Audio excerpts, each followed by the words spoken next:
Right now, Rhonda Bell says she wants one thing, an apology from the two Fairfield Commons mall security officers who she says asked her to leave the facility Sunday morning because she was breastfeeding in public. 13-week-old Kylina Nunez spends most of her days doing one of two things, either sleeping or eating. So when Kylina was hungry during a weekend visit to Fairfield Commons Mall, her mother, Rhonda Bell, didn't hesitate to stop and breastfeed. But she says that decision didn't sit well with everyone.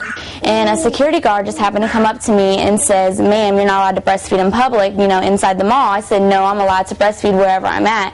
Bell says the officer called for backup, and both mall employees told her to leave. And then she said, "Well, no, this is a private facility. You're not allowed to breastfeed. There's other mothers complaining and stuff." I said, "Okay, well, the Victoria's Secret ad is showing way more cleavage and, what I am." I'm like, "You can't even tell unless you're, a foot away from me that I'm breastfeeding." On Monday, Fairfield Commons officials acknowledged the incident but denied wrongdoing.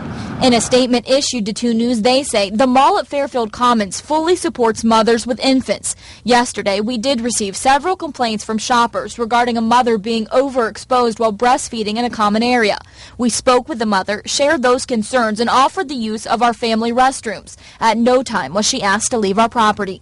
Bell says she will not be forced to feed in a restroom and says there are laws in place to support her rights. That a mother is entitled to breastfeed her baby in any location of place of public accommodation wherein the mother is otherwise permitted. So wherever I'm allowed to be at, I'm allowed to breastfeed at. I asked around and folks seem to support Bell and breastfeeding in public. I feel like most women are very discreet about it, so a lot of times you don't even know that they're doing it. So doesn't bother me. Baby's got to eat. Now, Bell says she is planning a nursing or a breastfeeding protest at Fairfield Commons in the near future, but again, mall officials say that's not necessary. They say they welcome all mothers and families and even hold an annual breastfeeding walk. Reporting live, Megan O'Rourke, 2 News on your side. Mark Michelle, state law requires a child under 4 years old or under 40 pounds to be in a safety seat while driving. So whether this mother is breastfeeding or not, Kettering police say it's against the law not to have your child secure while driving. See, this is the kind of baby we have here.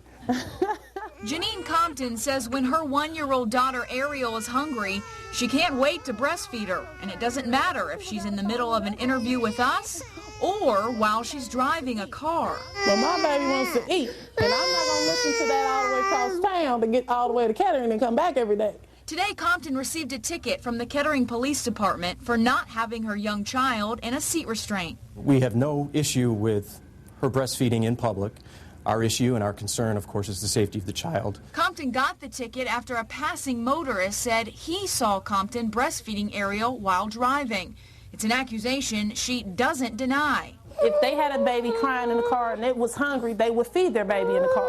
But Compton says she doesn't deserve the ticket because a police officer didn't witness the offense. But the fact that you're willing to write a ticket based on only one side, I have a problem with that. This mom of 5 says she usually pulls over to breastfeed her baby, but Thursday, Ariel was exceptionally fussy. But that particular morning, she wasn't patient. She wasn't willing to wait for her milk at that time. It's inexcusable.